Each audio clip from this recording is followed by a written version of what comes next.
আমাদের যে প্রকল্পের যে মেয়াদ 5 বছর, সেই মেয়াদের চেয়ে পেব্যাক পিরিয়ড অর্থাৎ যেটি আমরা বিনিয়োগ করেছি সেটি উঠে আসতেছে প্রকল্পের মেয়াদের চেয়ে অনেক কম সময়। তাহলে এই ক্ষেত্রে সিদ্ধান্তটি কি হবে? আমরা কি প্রকল্পটি গ্রহণ করব নাকি বর্জন করব? এক্ষেত্রে আরেকটু কথা বলে নিই, যদি কোনো ব্যক্তি বা প্রতিষ্ঠান, ব্যবসা প্রতিষ্ঠান যদি কোনো একক প্রকল্পের ক্ষেত্রে সিদ্ধান্ত নিতে যায়, অর্থাৎ স্বাধীন প্রকল্প, যে প্রকল্পের সিদ্ধান্ত অন্য কোনো প্রকল্পের উপর নির্ভর করে না, অন্য কোনো নগদ প্রবাহের উপর নির্ভর, অন্য কোনো প্রকল্পের নগদ প্রবাহের উপর নির্ভর করে না, সেটি হলো স্বাধীন প্রকল্প। অর্থাৎ আমি একটি প্রকল্প প্রণয়ন করব এবং এই একটি প্রকল্পই হয় গ্রহণ করব, না হলে বর্জন করব। তাহলে এখন এটি একটি একক প্রকল্প, স্বাধীন প্রকল্প।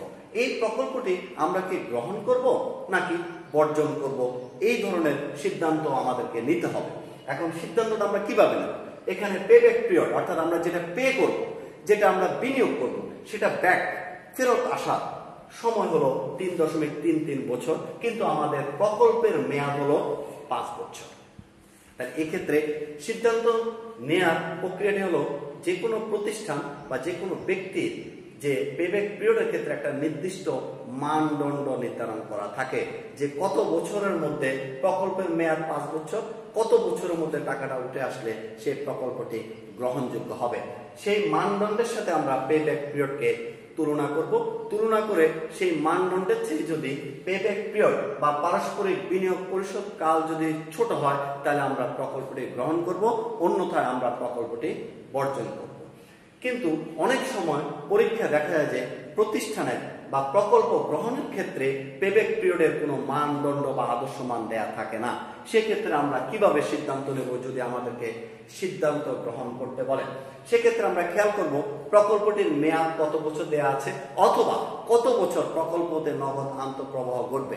যত বছর প্রকল্পতে নগদ আন্তঃপ্রবাহ ঘটবে তত বছরে হবে প্রকল্পের মেয়াদ। সেই মেয়াদের সাথে আমরা পেব্যাক পিরিয়ডকে কম্পেয়ার করব। যদি নির্দিষ্ট মেয়াদের চেয়ে প্রকল্পের নির্দিষ্ট মেয়াদের চেয়ে পেব্যাক পিরিয়ড অর্থাৎ বিনিয়োগ পরিশোধ কাল যদি ছোট হয়, তাহলে আমরা বলবো যে প্রকল্পটি গ্রহণ করা যায়।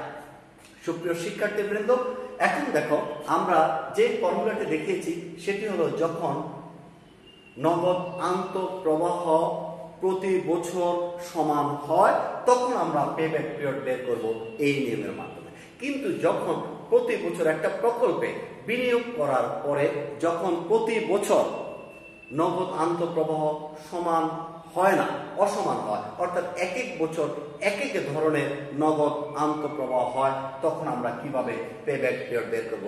সেক্ষেত্রে আমরা পেব্যাক পিরিয়ডের দ্বিতীয় নিয়মটি অনুসরণ করব। একটি উদাহরণের সাহায্যে আমরা বোঝানোর চেষ্টা করছি। ধরে নিই মিস্টার রনির একটি নতুন প্রকল্পের প্রাথমিক বিনিয়োগ 50,000 টাকা এবং ভগ্নাবশেষ মূল্য 5,000 টাকা। এই প্রকল্প হতে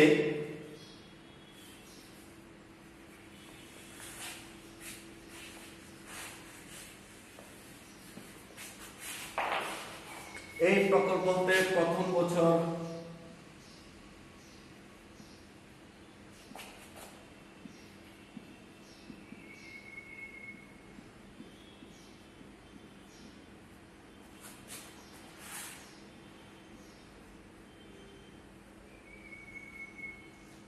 প্রথম বছর 25,000 টাকা, দ্বিতীয় বছর 20,000 টাকা,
সুপ্রিয় শিক্ষার্থীবৃন্দ, আমরা আরেকটি উদাহরণ সাজিয়ে নিলাম।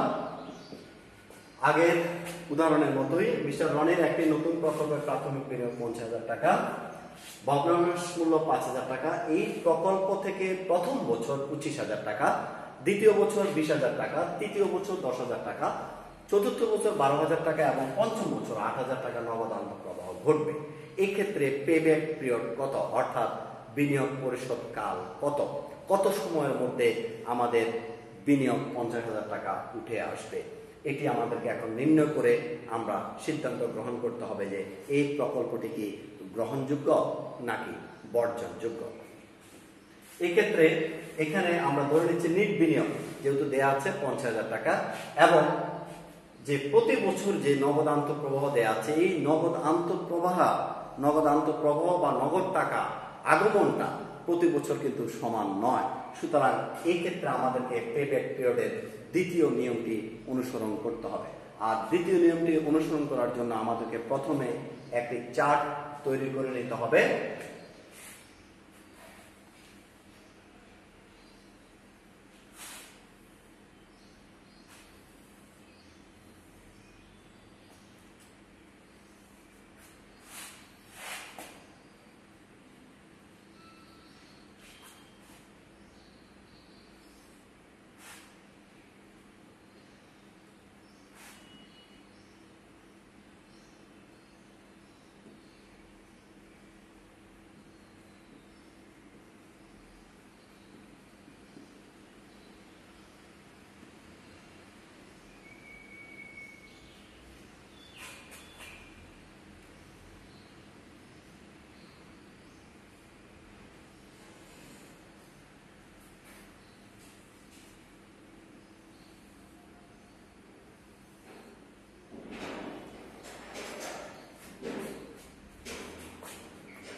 প্রথম বছরের নগদ আন্তঃপ্রবাহ 25,000 টাকা, লগ ক্যালকুলেটর থেকে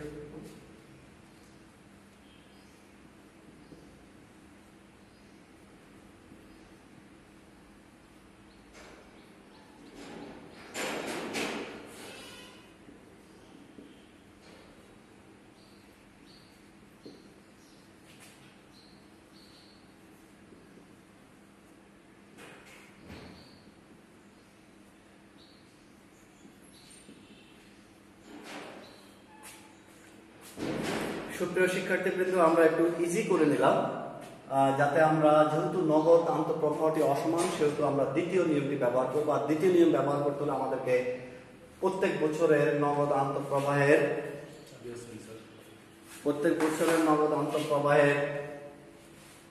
যুজিত নগদ প্রবাহ করে নিতে হবে। প্রথম বছরের নগদ আন্তঃপ্রবাহ 25,000 টাকা, সুতরাং প্রথম বছরের যুজিত নগদ প্রবাহ 25,000 টাকা।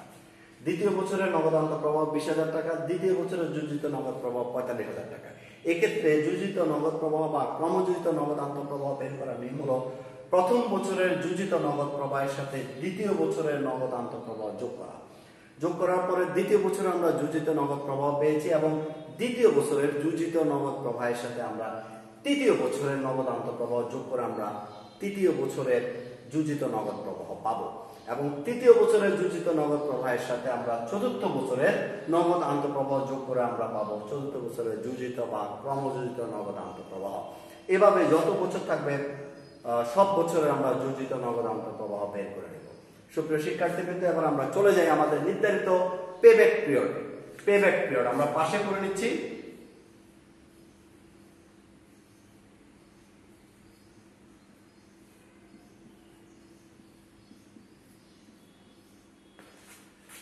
যেহেতু প্রতি বছরের নগদ আন্তঃপ্রবাহ সমান নয়, সেহেতু আমাদের দ্বিতীয় নিয়মটি আমরা অনুসরণ করছি, a plus NCO minus C/D।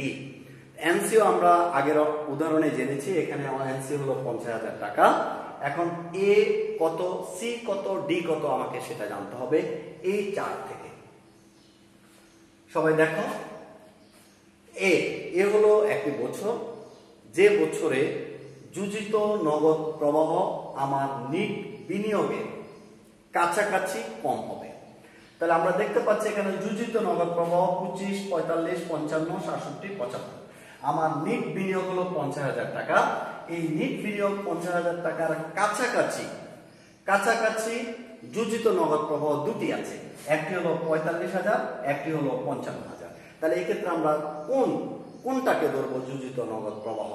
এর জন্য সেটি ধরবো আমরা, যেহেতু 50,000 টাকার কাছাকাছি কম যোজিত নগদ প্রবাহ হলো 45,000, সুতরাং 45,000 যে বছর আছে এই বছরটিকে আমরা ধরে নেব এ বছর।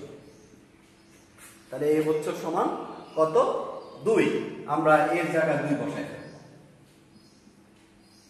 এনসিও আমরা জানি, এনসি হলো 50,000 মাইনাস সি। এখন আমাদেরকে সি নির্ধারণ করতে হবে, সি কোনটি।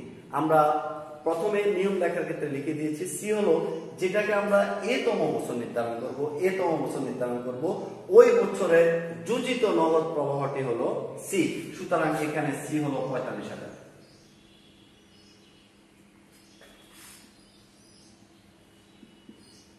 এবং ডি হলো যেটাকে আমরা এতম বছর নির্ধারণ করব, তার পরের বছরের নগদ আন্তঃপ্রবাহ হলো ডি। সুতরাং এতম বছর হলো দ্বিতীয় বছর, দ্বিতীয় বছরের পরে নগদ প্রবাহ হলো ডি 10,000।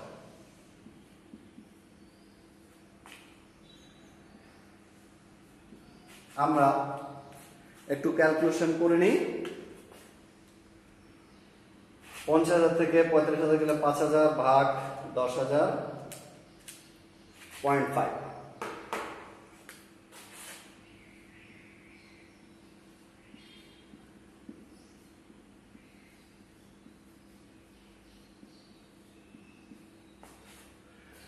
$2.50 বছর, অর্থাৎ এই উদাহরণের ক্ষেত্রে আমরা পেব্যাক পিরিয়ড পেয়েছি 2.50 বছর।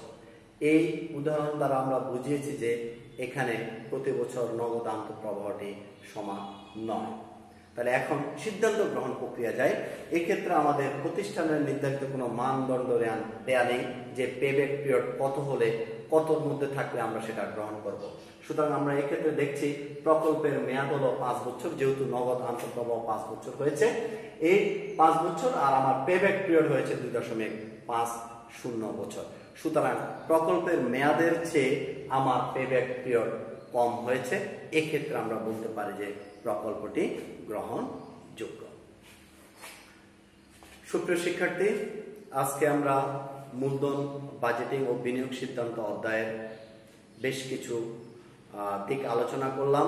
এর মধ্যে একটি প্রকল্প নির্বাচন করবে কি করবে না, অর্থাৎ গ্রহণ করবে কি করবে না, সে সিদ্ধান্ত নেওয়ার জন্য আমাদেরকে যে কোনো প্রকল্পে মূল্যায়ন করতে হবে। আর মূল্যায়ন করার জন্য যে পদ্ধতিগুলো রয়েছে সেই পদ্ধতিগুলির মধ্যে আজকে আমরা সনাতন পদ্ধতির প্রথম পদ্ধতিটি আলোচনা করেছি। সেটি হলো বিনিয়োগ পরিশোধকাল পদ্ধতি বা বিনিয়োগ ফেরতকাল পদ্ধতি, যেটাকে আমরা ইংরেজিতে বলে থাকি পে ব্যাক পিরিয়ড, সংক্ষেপে PBP। অর্থাৎ যেটা আমরা পে করব সেটা কত সময়ের মধ্যে ব্যাক আসবে সেটা নির্ধারণ করে আমরা সিদ্ধান্ত নিতে পারবো যে প্রকল্পটিকে গ্রহণ করব নাকি বর্জন করব। এটি একটি একক প্রকল্প বা স্বাধীন প্রকল্প, যে প্রকল্পের সিদ্ধান্ত অন্য কোনো প্রকল্পের নগদ প্রবাহের উপর নির্ভর করে না, অন্য কোনো প্রকল্পের উপর নির্ভর করে না। এক্ষেত্রে সর্বশেষ আরেকটি কথা বলে রাখি, আরেকটি প্রকল্প আছে, সেটা পরস্পর বর্জনশীল প্রকল্প। অর্থাৎ একের অধিক প্রকল্পের মধ্যে তুলনা করে যখন একটি প্রকল্প গ্রহণ করা হয় একে বলা হয় পরস্পর বর্জনশীল প্রকল্প। সুপ্রিয় শিক্ষার্থীবৃন্দ, আমাদের আজকের ক্লাস এখানে শেষে আবারও বলছি, তোমরা ঘরে থাকো, সুস্থ থাকো এবং নিজের পরিবারকে, সমাজকে, দেশকে করোনা মুক্ত করতে সহযোগিতার হাত বাড়িয়ে দাও। এবং চৌমুহনী সরকারি এসএ কলেজের যে ফেসবুক পেজ আছে সে পেজে যুক্ত থেকে তোমরা অনলাইন ক্লাসগুলো অনুধাবন করো, তোমরা এতে অনেকখানি উপকৃত হবে। আরেকটি কথা, এখানে যেহেতু আমাদের এখনো সীমাবদ্ধতা রয়েছে, সেহেতু তোমরা সরাসরি কোনো প্রশ্ন করার সুযোগ পাচ্ছ না। এক্ষেত্রে আমাদের ফেসবুক পেজে নোটিফিকেশনে অথবা মেসেঞ্জারে তোমরা এই আজকের ক্লাস নিয়ে যে কোনো ধরনের প্রশ্ন করতে পারো এবং সেই প্রশ্ন আমরা দেখার সাথে সাথে আমরা তোমাদেরকে উত্তর দেব এবং তোমাদেরকে বুঝিয়ে বলবো, অথবা তোমাদেরকে কল করে আমরা বুঝিয়ে দেব যদি তোমাদের কোনো প্রশ্ন থেকে থাকে। তোমরা ভালো থাকবা, সুস্থ থাকবা। আবারও ধন্যবাদ জানাচ্ছি চৌমুহনী সরকারি আলিয়া কলেজের সুযোগ্য অধ্যক্ষ প্রফেসর মোহাম্মদ আবুল বাশার স্যারকে এই চমৎকার, এই দুর্যোগকালীন সময়ে চমৎকার আয়োজনের সুযোগ করে দেওয়ার জন্য এবং প্রত্যক্ষ তত্ত্বাবধান করার জন্য ধন্যবাদ।